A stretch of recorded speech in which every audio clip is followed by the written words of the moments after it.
Ya. Sebenarnya Allah menjaga bukan karena wirid, tapi wirid itu untuk mencari perhatian Allah. Kita zikir, kita sholat, pengajian begini hanya sekedar ingin mencari perhatian Allah. Karena sekali Allah memperhatikan kita, Allah itu maha qadim, selama-lamanya Allah memperhatikan kita, ya. Menyembah Allah bukan karena ingin masuk surga, tapi karena yang punya surga diharapkan ada ridho darinya. Kita sedang menggantungkan harap kepada Allah itu dengan amal jawari. Maka rahmatullah yang kita harapkan bukan ke sifatnya, tapi ke sifat kita. Singkap. Nah, ciri-ciri penyingkapan syaitania, penyingkapan itu bahasa Arabnya mukasyafah. Kasyaf syaitani, ciri-ciri satu aja. Kasyful aurat, membuka aib orang. Nah, ini bahaya orang-orang yang menyandarkan dirinya kepada harapannya kepada amalnya.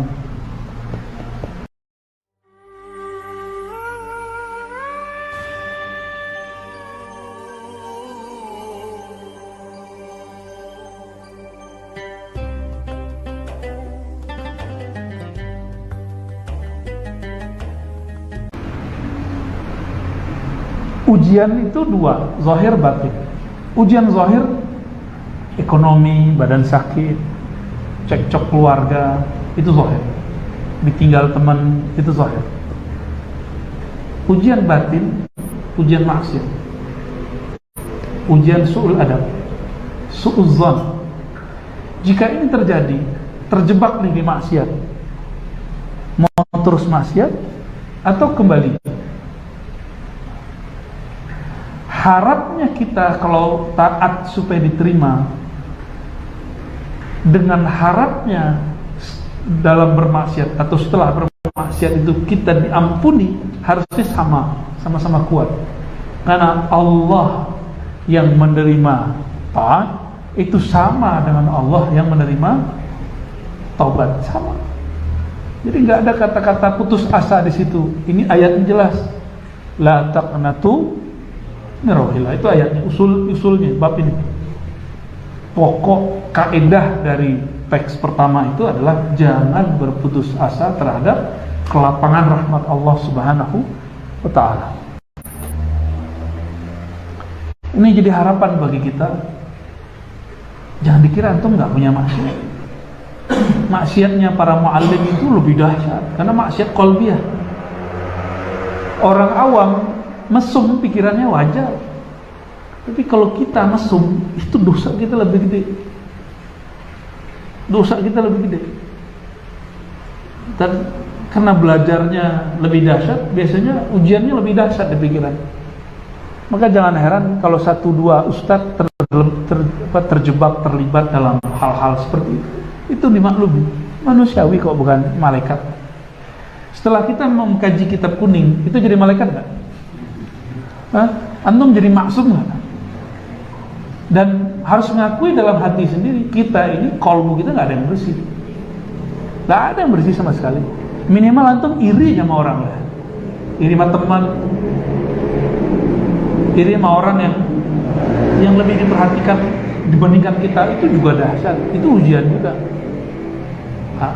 Yang paling bahaya maksiat batin ini.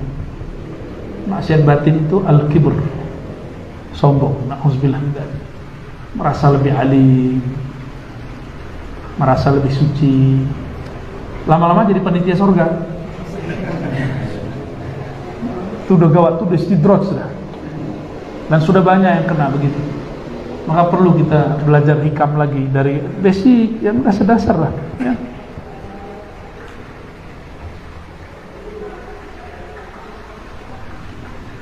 Ini pertanyaan berikut, sama dengan tadi.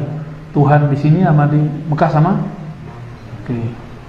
Antum sholat malam tadi, doa pagi-pagi, yakin ya? Yakin mustajab ya? Mantap. Kalau malam tadi, malam besok nggak tahajud, tuh doanya mantap nggak? Gimana? Kurang ya? Kurang ya? Berarti kita menganggap Tuhan kita berlain. kalau kita sholat kita punya Tuhan lain dengan Tuhan, itu maksudnya. Karena harap kita sudah berlain, berarti kita sedang menggantungkan harap kepada Allah itu dengan amal jawarih. Maka rahmatullah yang kita harapkan bukan ke sifatnya, tapi ke sifat kita. Berarti ta'alluq kita bergantung itu bukan dengan rahmat Allah, yang rahmat itu min sifatihi, tapi kita bergantung kepada nasyatul ibadah, kita rajin ibadah apa enggak. Semoga connect ya. Selamat Poniang.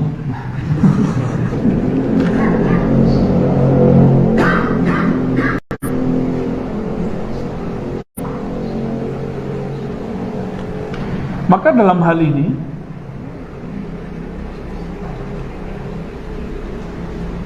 orang-orang yang tulus itu ada 3 jenis, 3 tingkatan.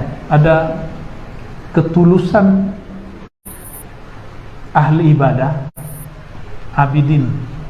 Abidin ini ketulusannya kalau dapat pahala, dapat ini sedekah 1 dapat 10. Itu namanya apa? Abidin. Sama kayak karyawan, kerja kalau lembur mesti dapat tambahan. Kalau nggak dapat tambahan, ngomel di belakang. Nah, ini namanya ikhlas abidin. Ya, bukan Pak Abidin ya. Ikhlas transaksional. Jadi dia bertransaksi kepada Allah. Dianggap ibadah dia itu sesuatu yang dengan ibadah itu dia bisa membeli sesuatu dari Allah Subhanahu wa taala. Nah, ini bahaya ini. Cuma ini untuk level awam sudah hebat. Dia sudah ahli ibadah. Namun sayangnya mereka ini akan merasa sudah sangat soleh dengan ibadah-ibadah yang sudah ada. Rajin umroh, rajin sedekah, rajin sholat tahajud. Nanti antum coba lihat. Bukan gak usah lihat. Sudah kita lihat selama pandemi, orang-orang yang paling ketakutan itu orang yang dulunya lebih banyak tahajud, rajin ke masjid, tapi batin dia belum bertakluk kepada Allah Subhanahu wa taala. Dia baru ibadah zahir, belum ibadah batin. Maka ada level 2, level salik. Salik ini udah gak minta balasan materi. Jadi thariqatnya Yusuf Mansur udah dilewati. Yang pertama itu thariqat Ustaz Yusuf Mansur tuh. Makanya banyak yang nuntut beliau sekarang kan. Sian juga tuh orang-orang tuh. Maksudnya Ustaz Yusuf Mansur ini biar orang gampang sedekah. Cuma kesalahan orang tuh berharap dari dia balasannya. Itu kesalahannya menurut pandangan saya. Wallahu alam, semoga ini tidak tepat semua. Orang-orang berharapnya ke dia gitu. Seharusnya jangan berharap ke dia, kan cuma bacaan ayat. Sedekah 1 dapat 10, bisa 700, bisa tak terhingga. Itu kan makom. 10 itu abid, 700 itu salik, tak terhingga itu arif billah. Quran itu. Ya. Dan itu satu paket kan ayatnya. Masalu kalimatin bukan. Kahabbatin anbatat sab'a sanabila. Kalau yang tadi kalimah thayyibah. Oke. Kalau salik yang diharapkan apa? Kesaktian, buka mata batin.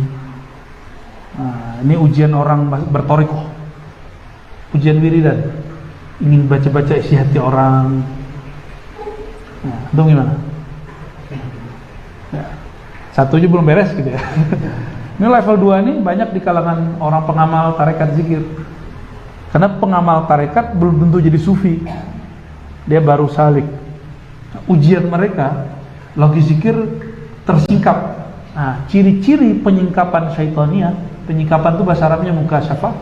Kasyaf syaitani, ciri-ciri 1 aja. Kashful aurat, membuka aib orang. Merem nih zikir, wah makomnya nggak tinggi, itu dah. Itu ciri-ciri setan tuh. Ciri-cirinya 1 aja, membuat kita merendahkan orang, ya. Kemudian suuzon kepada orang. Nah, itu semua isinya kashful aurat, membuka aib. Padahal yang benar kashful ghaib, Kasyf gaib boleh, tapi kasyful aurat nggak boleh. Gimana kasyful gaib bisa terbuka sedangkan kita sendiri masih terhambat oleh aib-aib orang?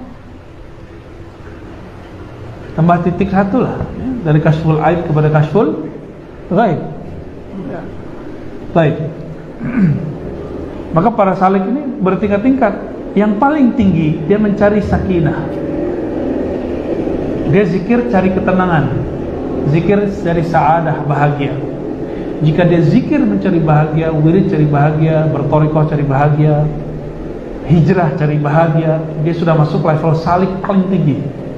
Tapi kalau masih pengen sakti, pengen kebal, pengen bisa jalan di atas air, itu norak semua tuh. Level lah itu. Burung tiap hari terbang nggak sakti, ya kan? Apalagi as-samak, al-hut, ikan dalam air tiap hari nggak mati-mati tuh. Kalau cuma 2 jam 3 jam di air terus nggak mati-mati biasa. Ikan mah dari lahir sampai mati deh. Jadi ini ujiannya para salik.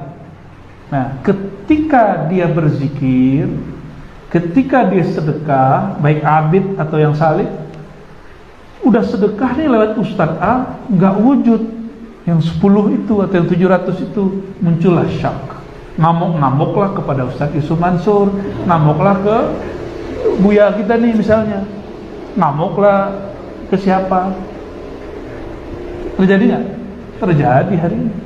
Saya nggak bela Ustadz Yusuf Mansur, ya, saya cuma bela ayat aja, menjelasin ayat ini. Mereka kan ayat-ayat Allah semua. Dan juga nggak mau nyalahin orang-orang yang sedekah itu. Ini kita mau menterbiah, mau naik kelas nggak? Atau mau terus-terusan begitu? Mau terus-terusan sedekah berharap 10. Kalau itu nggak usah jadi mukmin. Orang mukmin, orang kafir, kalau dia memberi sesuatu pasti dapat 10. Benefitnya itu dari Allah sudah, pencipta alam semesta. Nggak mesti mukmin nanti. Kan disebutkan hasanah. Setiap hasanah bi'asyri amsalihah, enggak diwajibkan di situ syarat mukmin. Tapi kalau yang mukmin mesti dia, nah yang 700 itu minimal mukmin dulu. Apalagi yang mukhlis arif yang tidak terhingga. Kalau yang salik mau ngetes guru kan, tes dulu zikirnya nih. Kalau si amalin zikir dia nih, nanti alam lain terbuka. Kalau nggak kebuka, dia tinggalin gurunya. Nah itu kejadian. Nggak mau lagi berzikir, nggak mau lagi macam-macam.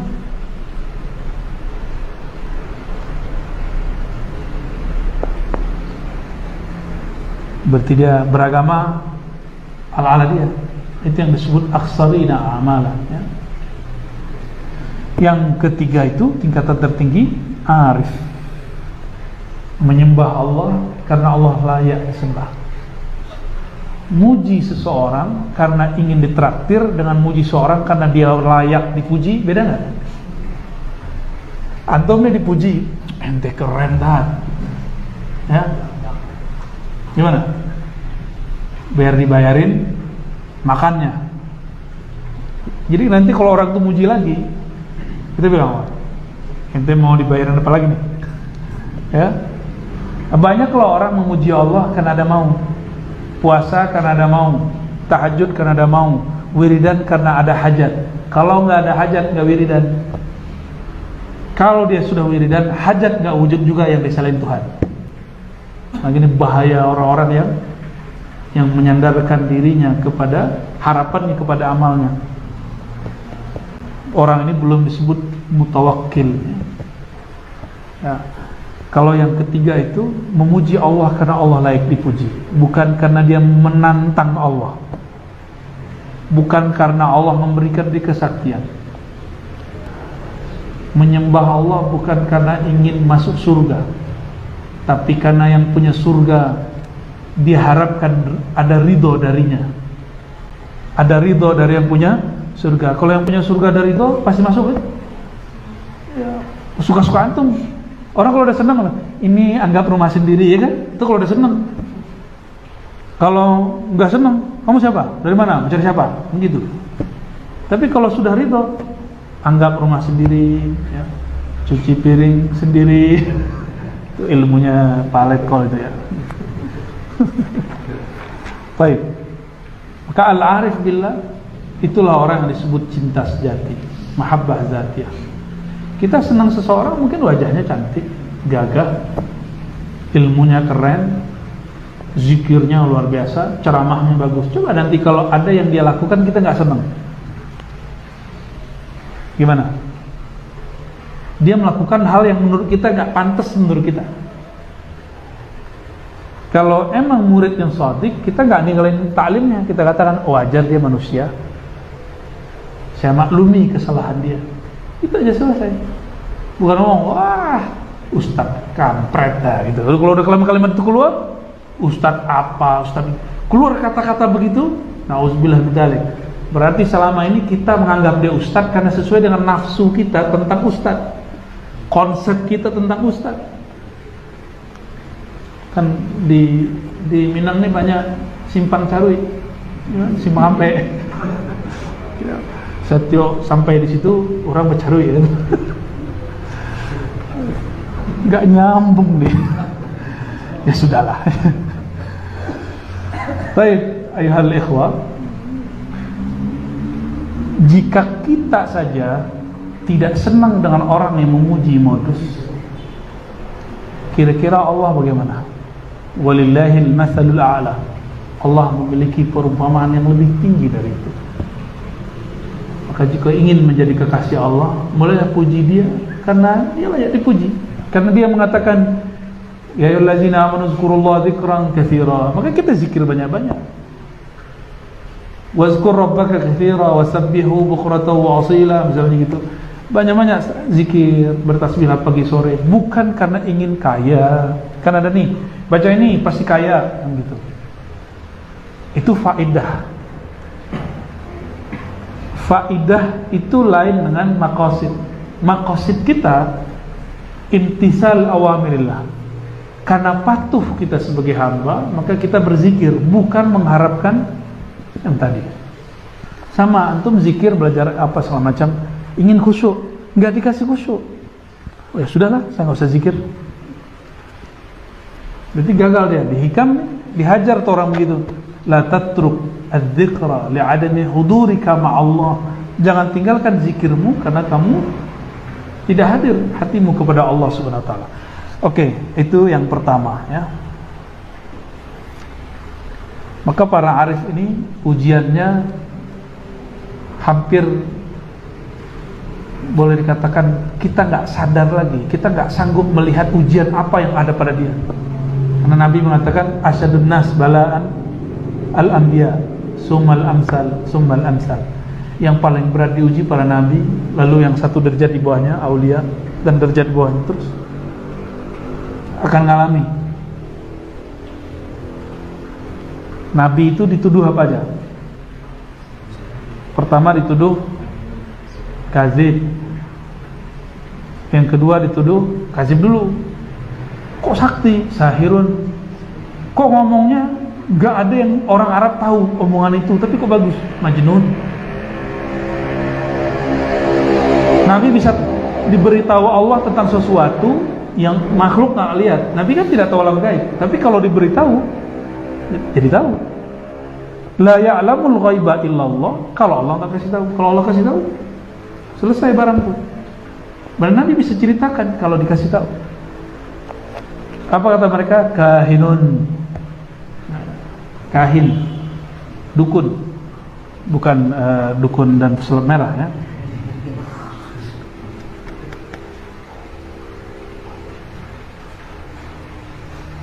Apa maksudnya ini, ikhwah sekalian? Beramal, sholat hari-hari yang kita lakukan, baca Ratibul Haddad. Ini saya senang sekali. Tadi Buya Aldomi terharulah mendengarkan santri-santri baca Ratibul Haddad. Karena dulu Ma'had ini sempat dituduh macam-macam lah ya. Padahal dari dulu saya dengar sudah biasa Ratibul Haddad. Dulunya. Habis itu sempat hilang, sekarang hidup lagi. Karena kiainya alhamdulillah aswajat tuelen. Alhamdulillah ya. Ratibul Haddad itu kalau di Periaman disebut doa tolabala. Orang nggak tahu Ratibul Haddad namanya. Belakangan baru ngerti kalau itu Ratibul Ada. Baca terus, karena negeri kita ini mara bahaya luar biasa, baik zahir batin, bencana alam kita nggak tahu, apalagi bencana akhlak. Semoga dengan wirid-wirid ini Allah jaga. Ya. Sebenarnya Allah menjaga bukan karena wirid, tapi wirid itu untuk mencari perhatian Allah. Kita zikir, kita sholat, pengajian begini hanya sekedar ingin mencari perhatian Allah. Karena sekali Allah memperhatikan kita, Allah itu maha qadim, selama-lamanya Allah memperhatikan kita. Ya. Sederhana aja, harus mulai dari yang tadi Ubad, Abidin, naik ke Salik, harus naik ke Arsh. Dan itu tidak mungkin illa bi irsyadi syuyukhil wasilin al-mausulin. Disebutkan di sini dengan ibarat yang berlainan, bahwa itu tidak mungkin tanpa bimbingan para syekh mursyid. Mungkinkah anak santri bisa baca kitab tanpa ada yang ngajarin? Gimana mau baca isi kolbu? Gimana mau baca ilmu-ilmu Allah yang Allah turunkan dari langit? Setiap hari ilham itu kan turun. Gak mungkin tanpa dibimbing para masyayikh. Dan syekhnya lain dengan syekh baca kitab. Syukur-syukur syekhnya bisa baca kitab. Kalau enggak, nggak apa-apa. Kan Nabi Muhammad disebut An-Nabiyul Ummi. Maka mursyid tariqah la yalzam annahu yaqra al-kutub al-arabiyyah. Nggak mesti dia bisa baca kitab. Yang penting dia dapat izin dari syekhnya. Itu kita lihat dari Sidi Syekh Ali Al-Khawas, guru dari Imam Sya'rani. Ya. Wah, kita sampai jam berapa nih? Khalas ya? Baru satu tuh. Ya.